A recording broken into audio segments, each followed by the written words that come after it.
해 아래서 일어나는 일들이라는 말씀으로 전도서 1장의 말씀을 선포합니다. 우리가 성경을 보면은 여러 인물들이 등장을 합니다. 그리고 여러 피조물들이, 여러 존재들이 등장을 하는데, 육적인 존재도 있고 영적인 존재도 있습니다. 여러 존재들이 있지만은 우리가 크게 한 세 가지로 나눌 수가 있어요. 하나님은 이 땅 우주를 창조하셨기 때문에 가장 먼저 위대한 존재로서 우리가 등장하는 그러한 분이십니다. 그리고 두 번째는 우리 인간입니다. 이런 인간도 있고 저런 인간도 있고 좋은 사람, 나쁜 사람, 여러 사람이 있는데 성경 곳곳에 수많은 인물들이 등장해요. 통칭해서 우리가 인간이라고 얘기합니다. 그래서 우리가 신학적으로 보자면 인간이란 무엇인가? 결국 이 성경의 주제가 인간에 관한 얘기예요. 하나님과 인간에 관한 얘기죠. 이 인간이란 것이 바로 나 자신이기 때문에 이 성경의 진리의 핵심이 나의 삶에 어떻게 적용되어질 것인가? 이것이 가장 성경의 핵심적인 진리인 것입니다. 그리고 마지막 한 분이 더 계십니다. 하나님과 인간 사이에 틈이 갈라졌어요. 이 틈을 메워주시는 중보자가 누구십니까? 예수 그리스도십니다.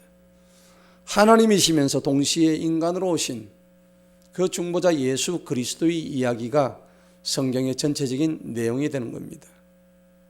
그러니까 성경은 세 존재에 관한 이야기입니다.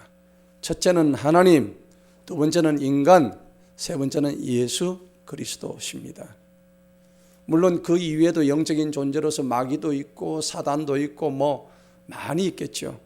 또 각종 생명이 있는 다른 동물과 같은 피조물도 있겠지만은 주된 내용은 그 세 가지라는 겁니다. 그러면 우리가 이러한 사실을 바라볼 때 하나님은 누구신가? 그리고 또 우리 인간은 어떠한 존재인가? 그리고 예수님은 어떤 일로 이 땅에 오셔야만 했던가 하는 것을 우리가 분명히 알아야 됩니다. 그것을 알기 위해서 신학자들이 신학을 연구하고 우리는 성경을 통해서 그러한 사실들을 얼마든지 캐치할 수가 있는 거예요. 그리고 하나님과 인간과 예수 그리스도 사이에 어떤 일이 있었던가? 그리고 이 모든 것은 관계입니다. 이 관계가 어떻게 해서 이루어졌던가?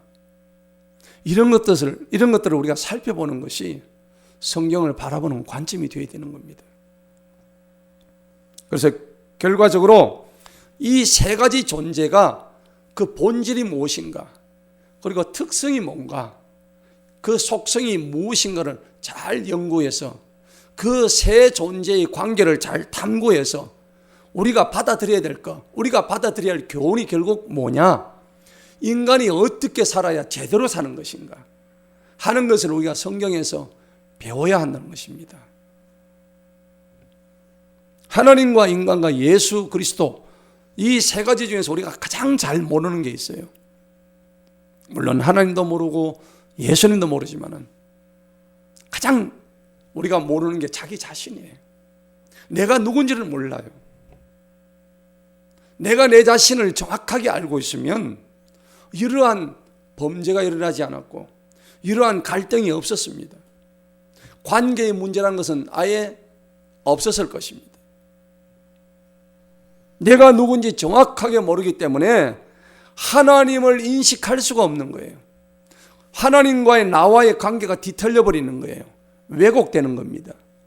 인식할 수가 없는 거예요. 그래서 우리 인생의 비극이 출발이 되는 겁니다.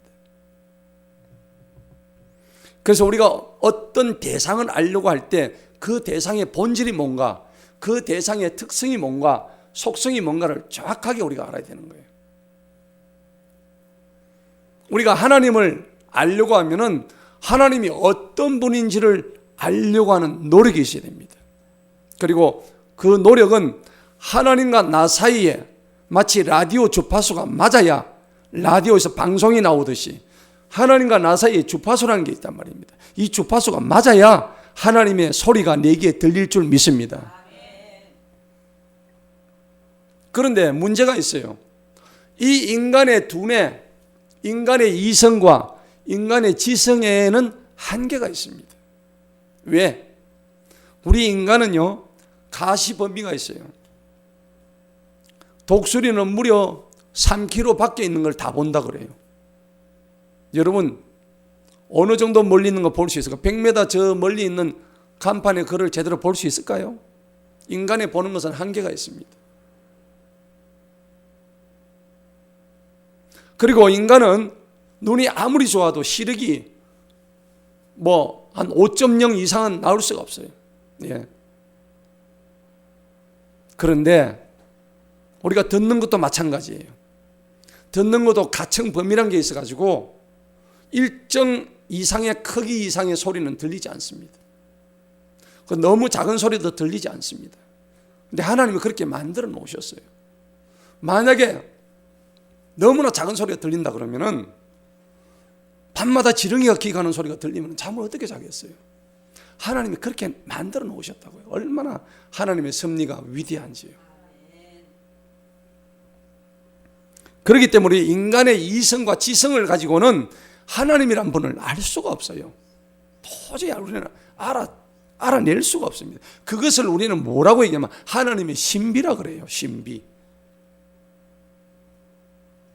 하나님은 시간과 공간의 제약을 전혀 안 받는 분이십니다. 우리는 내가 지금 여기 이 자리에 있으면서 동시에 서울에 있을 수 없잖아요. 내가 지금 이 현재를 살면서 지나간 30년 전에 내가 동시에 존재할 수가 없는 거예요. 하지만 하나님은 그러한 시간과 공간을 다 만드신 분이에요. 그러니까 시공의 제약을 넘어선 분이 우리 하나님이십니다. 만물의 창조자시고 만물의 시원자시고 만물의 통제자시며, 그런데 우리 인간은 결과적으로 시간의 흐름에 따라 가지고 점점 우리가 어떻게 돼요? 어디를 향해서 달립니까? 죽음을 향해서 달립니다. 저와 여러분 죽습니다. 이 땅에 살아있는 모든 것은 죽습니다. 우리는 죽음을 향해서 달려가는 존재입니다. 그래서 어떤 철학자는 그런 얘기를 했습니다. 우리는 살기 위해서 태어난 게 아니라 죽기 위해서 태어난 존재다. 철학자가 그런 얘기를 했어요. 이미 정해져 있는 거예요. 칼빈이 기독교 강요라는 유명한 책을 썼습니다. 그런데 그 유명한 책 속에 서문에 뭐라고 했냐니까, 하나님에 대한 지식이 없으면 인간을 알 수가 없대요. 하나님에 대한 지식 없이는 진정으로 인간이 누군지를 알 수가 없답니다. 그리고 인간에 대해서 정확히 모르면 하나님은 절대로 알 수 없대요. 그러니까 하나님과 인간의 관계는 그 정도로 중요하다는 얘기입니다. 그래서 호세아에 보니까 내 백성이 하나님을 아는 지식이 없어서 망한다, 그렇게 말씀하는 거예요. 창세기 1장 26절에서 28절에 보면은 하나님이 사람을 만드셨어요. 하나님이 사람을 만드실 때 누구의 모습대로? 하나님의 형상대로 만드셨다고 했어요. 그러니까 우리는 하나님의 형상을 가지고 있다고. 야고보서 3장 9절에도 하나님의 형상대로 지으심을 받았다라고 기록이 되어 있습니다. 그럼 여러분, 사람이 하나님의 형상대로 지음을 받았다는 얘기는 무슨 말일까요? 하나님의 형상은 거룩합니다. 하나님의 형상은 의롭습니다. 그리고 하나님은 참 지식을 가지신 분이십니다. 그리고 하나님은 만물을 다스리시는 분입니다. 그렇기 때문에 하나님께서 천지 만물을 창조하시고 이 땅의 모든 것을 다스릴 수 있는, 정복할 수 있는 그러한 권세를 인간에게 유일하게 주셨다는 것입니다. 그런데 신약에 들어오면 예수님께서 바로 누구냐니까 하나님의 형상을 가졌다고 정확하게 기록이 되어 있습니다. 고린도서 4장 4절이나 골로새서 1장 15절에는 그리스도는 보이지 않는 하나님의 형상이다, 그렇게 기록이 되어 있어요. 그 예수님께서 하나님의 본체신데 사람의 육신을 입고 이 땅에 오셨단 말이에요. 사람의 육신이 바로 누굽니까? 우리 자신의 모습이에요. 그럼 우리는 누구의 형상을 닮았어요? 하나님의 형상을 가지고 있다는 겁니다. 저와 여러분의 얼굴은 하나님의 형상인 줄 믿습니다. 그런데 이 사람의 형상이 하나님의 형상을 벗어나게 되었어요. 그게 뭘까요? 에덴 동산에서 아담과 하와가 범죄를 하고 만 사실입니다. 관계가 깨져 버렸어요. 관계가 완전히 흩어져 버렸습니다. 그러나 애초에 하나님께서 사람을 안 만드시면 될 건데 뭐 하려고 만들어가지고 이렇게 골치 아프게, 나중에 인종 청소를, 인류 청소를 다 해야 되는가? 그런데 하나님은요, 관계를 중요시 하시는 거예요. 여러분, 인간관계에서 제일 중요한 게 관계죠. 여러분, 나를 나라고 할 때 왜 내가 될 수 있나요? 이유가 뭘까요? 상대가 있기 때문에 내가 되는 거예요. 내 혼자서 무인도에서 태어날 때부터 거기서 내 혼자서 살고 내 혼자서 죽는다면 나라는 존재를 모를 거예요. 왜? 상대가 없기 때문에. 마찬가지입니다. 너라는 존재도 내가 있기 때문에 너가 되는 거예요. 여러분, 검은색이 흑색이 왜 흑색이 될까요? 주변에 다른 색이 있으니까 흑색이 되는 거예요. 맞죠? 흰색도 마찬가지입니다. 주변에 다른 검은색이 있으니까 그게 흰색이 되는 거예요. 그러니까 이걸 뭐냐면 상대적인 관계라고 얘기하는 거예요. 우리는 관계 속에서 살고 있다고요. 하나님과 나 사이의 관계 속에 살고 있다는 얘기입니다. 하나님은 자신의 본질을 나타내고자 하시기 위해서 무엇을 만드셨냐면 인간을 창조하셨어요. 하나님께서 인간을 창조하시지 아니했더라면 하나님이 하나님됨을 누구한테 증거를 받으시겠어요? 우리가 하나님 보고 하나님을 불러줄 대상이 하나님이신데 우리 인간을 창조하지 아니하셨다면 하나님은 그 누구로부터도 자신이 하나님이라는 것을 증거받을 수가 없잖아요. 그래서 이사야에서 보니까는 41장에 이 백성은 내가 지었다고, 이 백성은 내가 지었고 이 백성을 나를 찬송하기 위해서 나를 지었다고 분명히 말씀하고 있는 거예요. 그렇게 하나님은 관계를 소중하게 생각하시는 분입니다. 우리도 인간관계 아닙니까? 관계가 좋아야 되는 거예요. 관계가 뒤틀려지면 모든 것이 뒤틀려지는 거예요. 하나님은 자신의 본질을 나타내시기 위해서 인간을 창조하셨어요. 그리고 만물들을 지으신 겁니다. 그런데 인간이 그 모든 피조물들 중에서 유일하게 하나님을 대표하는 그런 존재가 된 거예요. 그러니까 우리가 얼마나 위대한 존재입니까? 하나님의 형상을 가지고 있는 위대한 존재임을 믿으십시오. 그런데 죄가 들어옴으로 인해서 타락이 일어나 버렸어요. 여러분, 죄가 뭡니까? 죄란 것은 하나님을 떠난 겁니다. 화살의 관역이 정확하게 들어가진 것, 빗나간 것을 의미하는 거예요. 활 시위를 당겼는데 그 활이 정확하게 관역에 들어가지 아니하고 딴 쪽으로 흘러 들어가는 거예요. 이게 죄란 겁니다. 하나님을 떠난 것이 죄입니다. 왜 그럴까요? 인간의 마음속에 하지 말라고 하는 그런 뭔가 금기사항에 대한 탐심과 교만과 그리고 욕심이 존재하기 때문입니다. 인간은 하나님의 형상은 가지고 있지만, 껍데기는 하나님의 형상을 가지고 있지만 진정으로 하나님의 본성은 다 잃어버린 거예요. 지금 뭐 때문에? 죄로 인해서. 그런데 이 죄로 인해서 잃어버린 본성을 연결시켜 주실 분이 나타나셨어요. 그분이 바로 예수 그리스도십니다. 할렐루야. 중보자 그리스도 예수의 역할이 바로 하나님 자신이 인간의 육신을 입고 이 땅에 오셨다는 사실입니다. 사람들이 살아가면서 각자 세상을 바라보는 세계관이 있어요. 세계관에 따라 가지고 이 사람이 좋은 쪽으로 볼 수도 있고 안 좋은 쪽으로 볼 수가 있어요. 그러니까 어떠한 세계관을 가지느냐에 따라 가지고 정치도 달라지고 개인의 삶도 달라지는 거예요.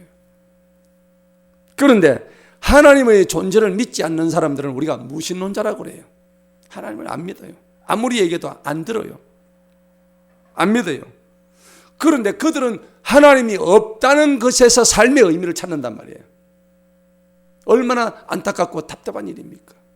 하나님이 없는 데서 삶의 의미를 찾아요. 그런데 오늘 우리가 읽었던 이 전도서 전체의 내용이 뭐냐? 이 전도서 전체의 내용은 핵심과 본질이 무신론적인 세계관을 가지고 있는 사람들이 얼마나 헛되고 헛된 건지, 무신론뿐만 아니라 유신론자라고 하더라도 인생 자체가 무엇을 향해 달려요? 죽음을 향해 달리고 있다는 겁니다.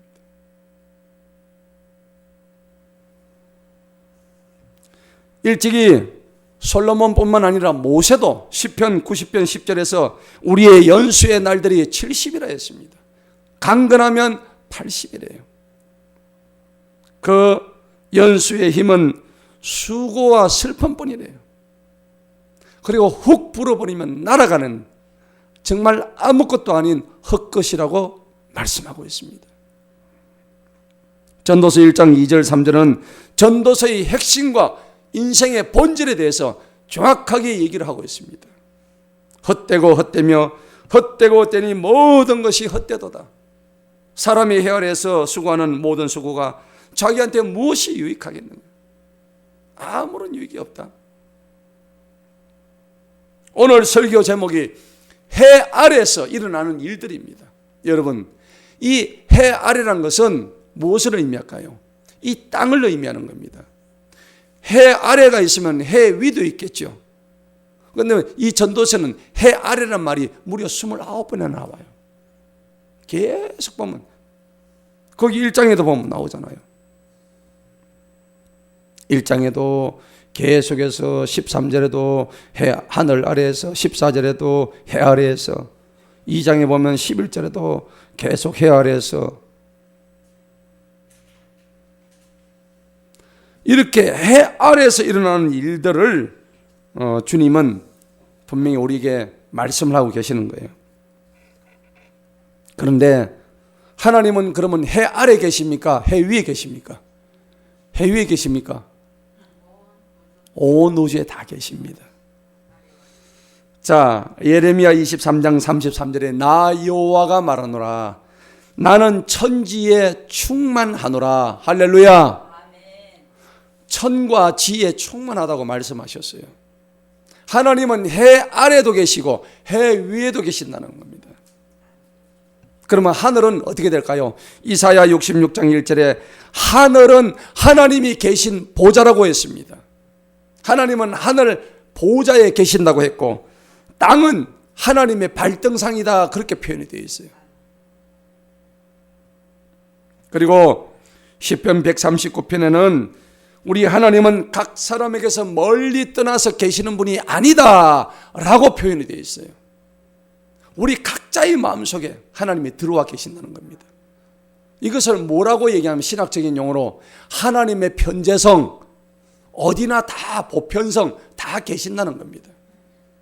그 다음 하나님은 영원 무궁하다, 영원성이라고 얘기를 해요. 그리고 하나님은 초월에 계신다, 초월성입니다. 그 다음에 하나님은 조금도 변하지 아니하시는 분이다, 불변성을 얘기하는 거예요. 야고보서 1장 17절에 나는 변함도 없고 회전하는 그림자도 없다. 그런 빛들의 아버지입니다. 할렐루야. 그런 분이 우리 하나님이시라는 거예요. 오늘 이 말은 하나님 만드신 해 아래에서 행해지고 있는 인간의 모든 일들이 다 헛되다는 겁니다. 그런데 솔로몬은 이 전도서를 통해서 우리가 살아야 할 삶의 의미가 진정 무엇인가를 전하고자 교훈을 주고 있는 거예요. 무슨 의미가 있는가? 오늘 전도자의 관심 대상이 어떤 초월 세계가 아니라, 우리가 지금 죽어서 가보지 못한 그런 세계가 아니라, 지금 이 세상에서, 이 땅에서 우리가 발을 붙이고 살고 있는 현재의 우리들의 삶에 어떠한 진정한 삶의 의미를 발견해야 될 것인가, 이것을 교훈 주기 위해서 오늘 이 전도서를 썼다는 것입니다. 여러분, 이 땅에서 천국을 누리지 못한다면 저 하늘나라 가지고 어떻게 천국을 누리겠습니까? 우리가 예수 믿고 구원받고 천국을 바라고 있는데 이 땅이 지옥 같은 삶을 살면은 어떻게 천국을 바랄 수가 있겠습니까? 천국이 여기 있다 저기 있다 할 것 없다. 천국은 네 마음속에 있다고 성경은 말씀하고 있습니다. 여러분, 이 땅에 살 때 천국을 받아서 누리는 저와 여러분 되기를 축원합니다. 오늘 본문 1절에서 3절을 한번 보십시다. 모든 것이 헛되대요. 선포자가 말하노라 헛되고 헛되며 헛되고 헛되느니 모든 것이 헛되도다. 3절에 보니까 사람이 해 아래서 행하는 모든 것의 수고에서 무슨 유익이 있겠느냐? 아무 유익이 없다. 여러분, 솔로몬이 누굽니까? 아마 이 지구상에서 가장 화려했던 삶을 살았던 사람이에요. 가장 부귀영화를 누렸고 가장 권력이 많았고 또 가장 많았던 게 또 있었어요. 뭐였어요? 여자가 많았지요. 뭔 여자 욕심이 그렇게 많으냐. 하나 데리고 살기도 힘든데. 그렇지 않습니까? 어떻게 1000명을 데리고 살려니 머리털이 다 빠지죠. 아니, 이런 부귀영화를 다 누렸던 솔로몬입니다. 이런 사람이 이 땅에서 모든 걸 다 누려보고 했던 말이니까 얼마나 우리가 공감이 가는 이야기겠어요. 여기에는요, 솔로몬이 말하는 전도서의 핵심은 시간의 개념이 들어있는 거예요. 여러분, 시간이 뭘까요? 우리 인간이 생각하는 시간이란 것은 항상 세 가지를 얘기해요. 시간에 뭐가 있습니까? 첫째는 과거죠. 지금, 현재, 그리고 아직 오지 않은 미래, 이 세 가지가 있어요. 그런데 지나간 과거는 내가 살았던 삶이에요. 과거의 축적이 현재의 내 모습이에요. 그리고 현재의 내 모습이 이어져 갈 게 미래예요. 자, 그렇다면 마귀가 하는 짓은 뭐냐? 그 지나간 과거에 좋지 않았던 기억들에 매이게 하는 것이에요. 사단은 그렇게 시간을 가지고 장난을 쳐요. 그런데 고린도서 5장 17절에 보면 그런즉 누구든지 그리스도 예수 안에 있으면 새로운 뭐요? 피조물이 되었다. 이전 것은 다 지나갔으니 보라 새 것이 되었도다. 오늘 전도서는 새 것이라고는 아무것도 없다 말씀하는데, 어디 안에 있으면? 예수 그리스도 안에 있으면 모든 것이 새롭다고 성경은 말씀하고 있는 거예요. 오늘 이 사실을 우리가 깨달아야 되는 거예요. 그래서 인간의 시간은 직선적이에요. 과거, 현재, 미래 그냥 직선으로 쭉 가는 거예요. 그럼 어디까지 가는데요? 하나님의 시간은 무시무종입니다. 시작도 없고 끝도 없어요. 인간의 시간은 유시유종입니다. 인간의 시간은 시작이 있었으면 끝이 있는 거예요. 인간의 시간의 개념은 하나님의 시간 개념 안에 다 함몰되어 버려서 포함 다 되어버려요. 아무것도 아니에요. 그래서 우리가 하나님의 시간을 한 단어로 얘기합니다. 그걸 뭐라고 얘기해요? 영원이라고 그래요. 영원. 할렐루야. 우리가 영원을 향해서 살기 위해서, 영원을 살기 위해서 오늘 이 자리에 앉아 있는 줄 믿습니다. 우리 하나님께서는 1000년이 하루 같고 하루가 1000년 같다 그랬어요. 우리의 인생이 밤의 한 경점과 같다 했습니다. 1000년이 밤의 한 경점과 같다. 아무것도 아니에요. 1000년, 만년, 수백 년도 하나님에게는 정말 눈에 보이지 않는 티끌만도 못한 시간도 안 된다는 얘기입니다. 그런데 우리는 어떨까요? 작년에 했던 기억들이 뇌를 괴롭힙니다. 왜? 우리의 시간 개념은 직선적이기 때문입니다. 근데 불교의 시간 개념은 어떨까요? 불교는 윤회입니다. 태어나가지고 한 바퀴 돌고 두 바퀴 돌고 세 바퀴 돌고 하니까 원래 그 자리에 다시 돌아오는 거예요. 그것을 윤회라고 하는 거예요. 돌고 돈다는 얘기입니다. 어느 정도 성경적인 오늘 전도서 1장에 돌고 돈다는 개념으로 보자면 어느 정도 수긍이 가는 말이긴 하겠지만 이러한 개념조차도 하나님의 영혼 속에 다 포함되는 말이에요. 미래는 아직 오지 않았기 때문에 알 수가 없습니다. 우리 하나님은 시공의 제약을 받지 아니하시는 분입니다. 그것을 우리는 영혼이라고 이야기하는 거예요. 우리는 영혼을 살아가는 존재인 줄 믿습니다.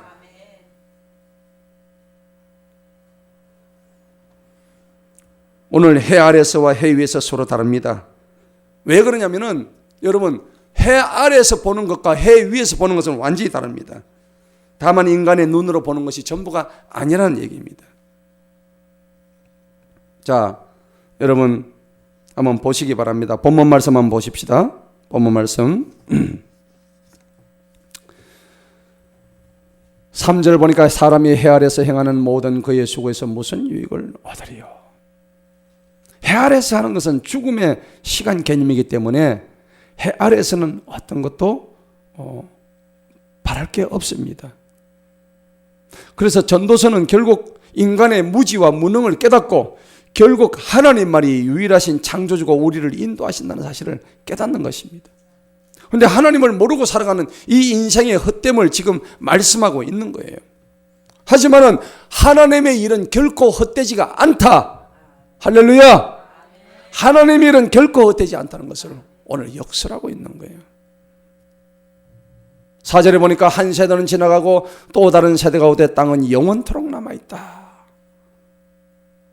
여러분, 우리 세대는 떠나가지만은 끝이 아닙니다. 우리 후손 세대가 다시 그 바톤을 이어받아서 또 한 세대를 살아가지만은 그들 또한 지나가면은 늙어서 죽고 또 다른 세대가 다시 일어나는 거예요.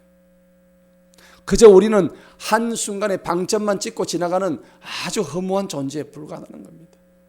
너 잘났니 내 잘났니 할 거 아무것도 없다는 얘기입니다. 하나님 보시기에는 아무것도 아니라는 얘기입니다.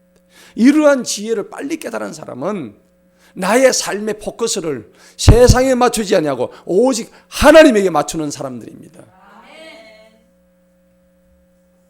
5절에 보니까는 이 5절 7절 이걸 보니까 6절 7절을 보니까는 5절에서 7절까지 이 자연의 운행의 법칙에 대해서 얘기하는 거예요.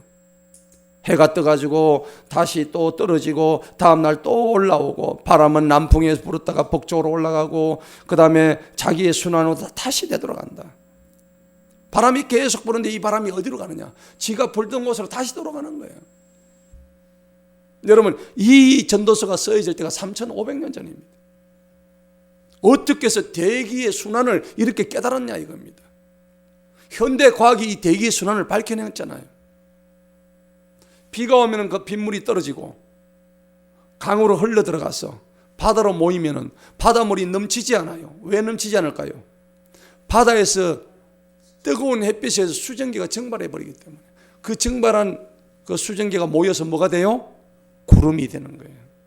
그러면 구름이 다시 와가지고 비를 내리고 강으로 흘러 들어가 바다로 들어가고 계속 이렇게 순환하는 거예요. 이 원리를 현대과학이 뒤늦게 발견했는데 3,500년 전에 하나님의 지혜로 이걸 벌써 알았다는 겁니다.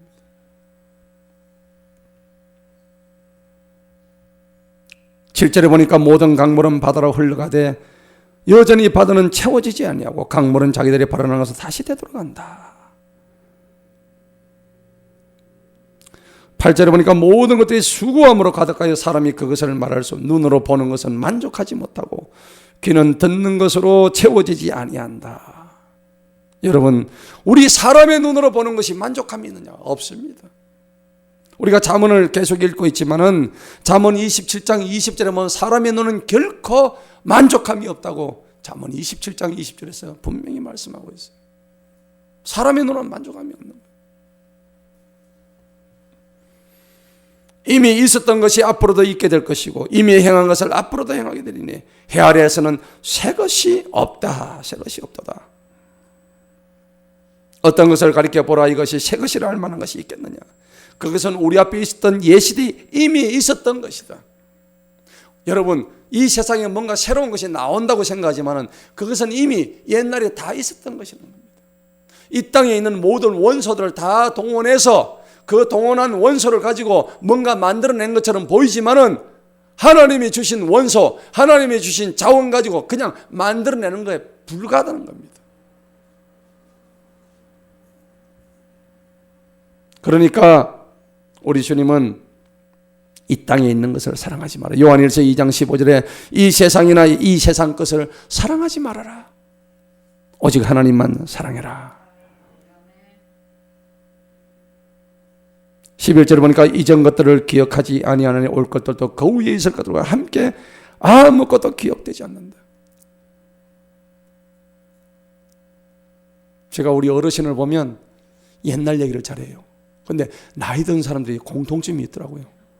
밥만 먹으면요 할 얘기가 없어요. 옛날에 누구 조카가 어땠는데 30년 전에 얘기는 저는 기억이 안 나요. 그런데 그 얘기를 한 두 번만 더 들으면 한 100번 정도 들었어요. 허구한 날 그런 얘기. 우리 어르신들이 그래요. 그래서 난 속으로 왜 저런 말씀을 하실까? 저런 시간이 있으면 성경 말씀이라도 하나 더 외우고 이렇게 얼마나 좋지 않을까? 그래요. 왜냐니까 오늘 나를 새롭게 하는 것이 하나님 말씀이라는 사실을 깨닫지 못하기 때문에요. 자꾸 옛날 일을, 근데 그런 얘기를 하다 보면 속에서 뭐가 올라올까요? 울분이 올라와요. 그 새끼 막, 그 인간, 이 왼수 덩어리, 그러면서 막 밥 먹는데 막 열변을 토하고.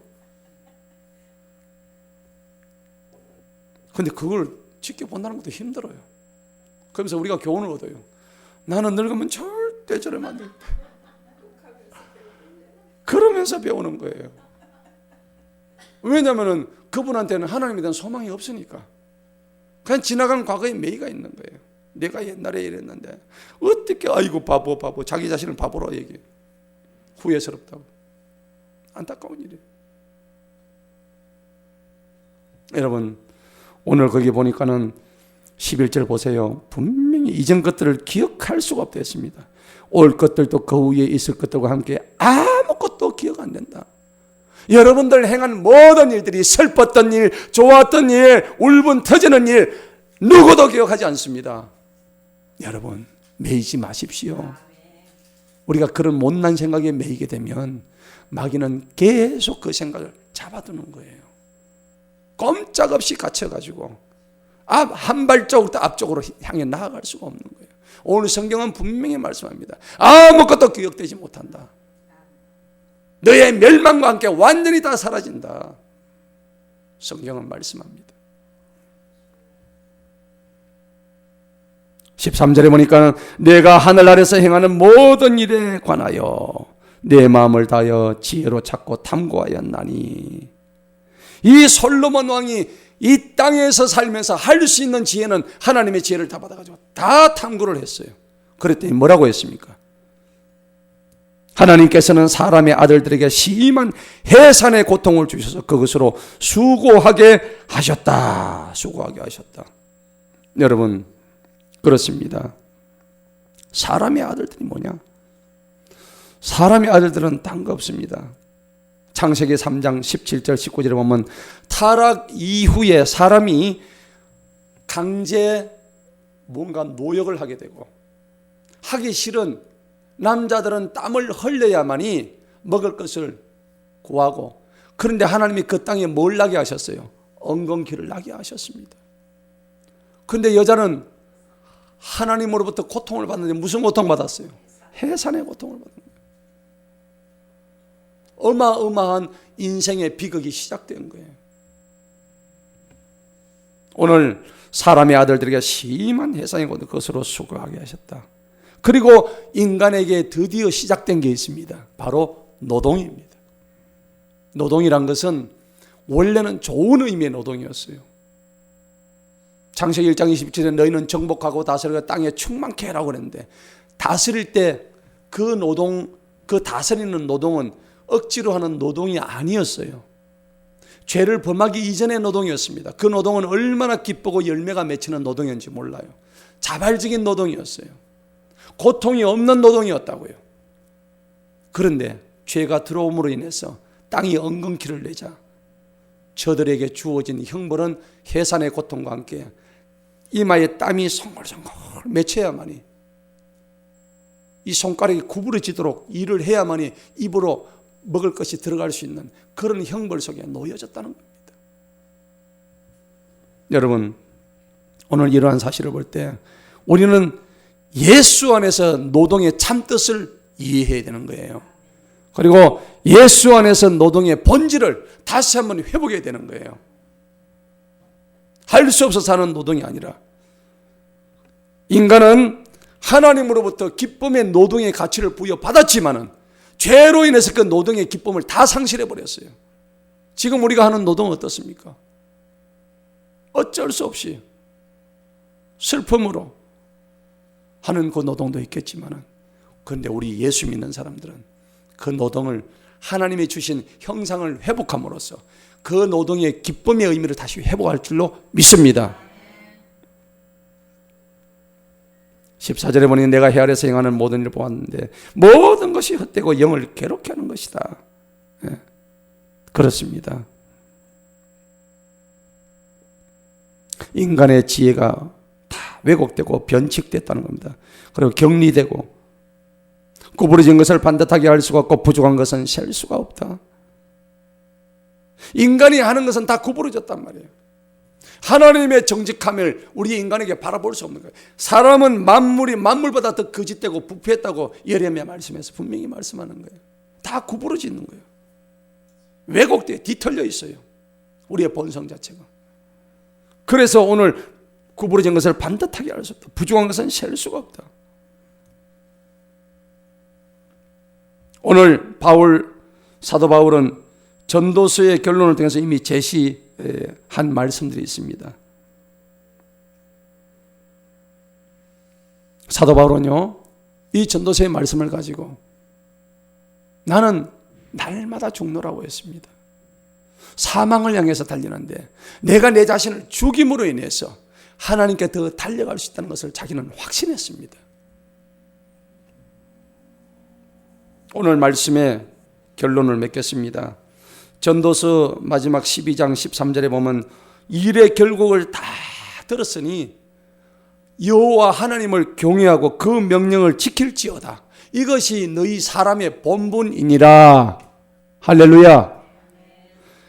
하나님을 경외하고 그분의 명령을 지키는 것이 사람의 본분인 거예요.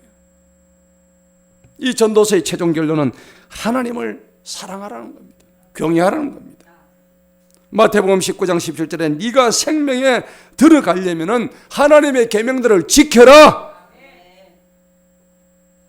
그래서 하나님의 통치를 이 땅에 구현하고 우리가 그 하늘나라의 유업을 장차 받을 것이라는 소망을 가지고 우리가 살아갈 수 있는 거예요.